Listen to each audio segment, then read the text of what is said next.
আজকাল এর যা ডিমান্ড না, মানে প্রত্যেকটা পদে পদে ডিমান্ড ঠিক বেড়েই যাচ্ছে।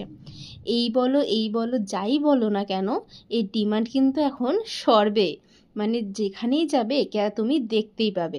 সে যেমনই হোক, ল্যাংড়া বা খোড়া, সে কিন্তু এখনো এক নাম্বারেই আছে।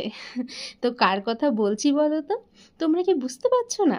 এই গরমে আমি আর কার কথা বলবো? সব থেকে বেশি যার যে ডিমান্ড তার কথাই বলছি। এই সিজনে, মানে এই গরমের সিজনে প্রত্যেকটা, মানে বেশিরভাগ আমার কাস্টমার একই ফ্লেভারের কেক অর্ডার করছে, ম্যাঙ্গো ম্যাঙ্গো ম্যাঙ্গো। ম্যাঙ্গো ছাড়া কোনো কেকই আর মুখে আসছে না।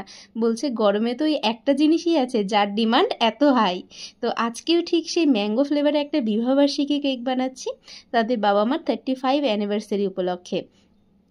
কেকের লেয়ারে লেয়ারে ক্রিমের পরিমাণটা আমি একটু কমই দিয়েছি, কারণ সে বলেছিল যে ক্রিমটা যাতে একটু কম থাকে। আর আমি ভরে ভরে চকো চিপ ইউজ করেছি আর ম্যাঙ্গো ক্রাশ, মানে যাতে একদম পিওর আমের ফ্লেভার আমাদের মুখে আসে। তো এই কেকটা একটা বিয়ের থিমে রেখেছি, মানে নতুন কোণে টোনে ফোটো, কুলো, মুটু, গাছকৌটো, নারকেল গাছ, এগুলো, সরি নারকেল গাছ না, সরি কলা গাছ, এগুলো সব দিয়ে আমি কেকটাকে ডেকোরেশন করেছি।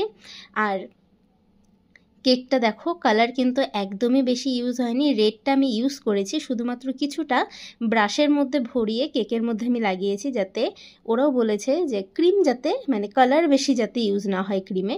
তো দেখো এরকম আমি সিম্পল রেখেছি কেকটা। তো এরকম সিম্পল কেকের ডেকোরেশন তোমাদের কেমন লাগলো আমাকে কিন্তু কমেন্ট করে অবশ্যই জানাবে।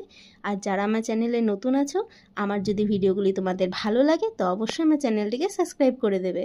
তো আজ এই পর্যন্ত, দেখা হবে অন্য কোনো ভিডিওতে। তাহলে আজকের জন্য টাটা।